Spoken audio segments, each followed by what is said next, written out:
சிறு கூட்டத்தார் ஜாலூத்தை எதிர்த்த பெரும்பான்மையானவர்கள் சென்றார்கள். சிறுபான்மையினர் தான் போருக்கு சென்றார்கள். மற்றவர்கள் எங்களுக்கு வலுவில்லை, பலம் இல்லை என்று சொல்லிவிட்டார்கள். ஆனால் நாம் அந்த சிறு கூட்டத்தார் சொல்கிறார்கள், நாம் நிச்சயமாக அல்லாஹ்வை சந்திப்போம் என்று கூறிக்கொண்டிருந்தோர் இன்னும் கூறுகிறார்கள், எத்தனையோ சிறு கூட்டத்தினர் பெரும் கூட்டத்தினரை அல்லாஹ்வின் அனுமதி கொண்டு வென்றிருக்கிறார்கள். மேலும் அல்லாஹ் பொறுமையாளர்களுடன் இருக்கின்றான். ஆமாம், அல்லாஹ் பொறுமையாளர்களுடன் இருக்கின்றான். அவர்களுடைய பாதங்களை உறுதிப்படுத்துகின்றான். அவர்களுக்கு மிகப்பெரிய வெற்றியையும் கொடுத்தார்.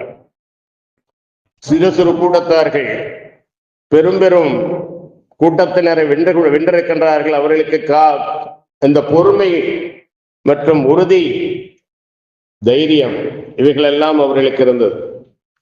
ஆகவே அன்பானவர்களே, கண்ணியத்திற்குரியவர்களே, அல்லாஹ் சுப்ஹானஹு வ தஆலா சொல்கின்றான் தன திருமறை குர்ஆனில,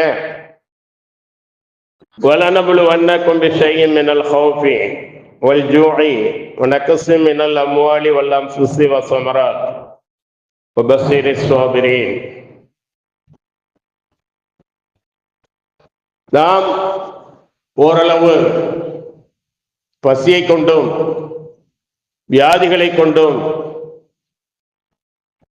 விளைச்சல்கள் நஷ்டமாவதை கொண்டும் உயிர்களின் இழப்பை கொண்டும் உங்களை சோதிப்போம்.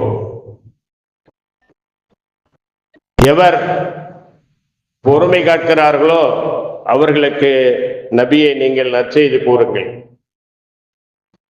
பொறுமையுடைய அவர்கள் சொல்லுவார்கள், அல்லதீன இதா அஸாபத்துஹும் முஸீபத்துன் காலு இன்னா லில்லாஹி வ இன்னா இலைஹி ராஜிஊன்.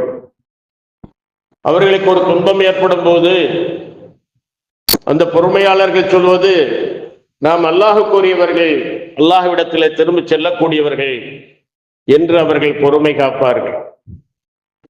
உலாயிக அலைஹிம் ஸலவாத்து மிர் ரப்பிஹிம் வ ரஹ்மா வ உலாயிக ஹுமுல் முஹ்ததூன். இத்தகையவர்கள்தான் நேர்வழியில் இருப்பவர்கள், பொறுமையாளர்கள், அல்லாஹுடைய அருளுக்கும் ஆசைக்கும் உரியவர்கள் என்று அல்லாஹ் சுப்ஹானஹு வ தஆலா இவர்களை சிலாகித்து சொல்கிறார். இந்த பொறுமை எப்பொழுது ஏற்பட வேண்டும் என்பதை நபி ஸல்லல்லாஹு அலைஹி வஸல்லம் அவர்கள் ரத்தின சுருக்கமாக சொல்கிறார்கள். அல்லாஹ்வின் தூதர் ஸல்லல்லாஹு அலைஹி வஸல்லம் அவர்கள் கூறினார்கள், பொறுமை என்பது துன்பம் ஏற்பட்ட முதல் கட்டத்தில் கடைபிடிப்பதே ஆகும்.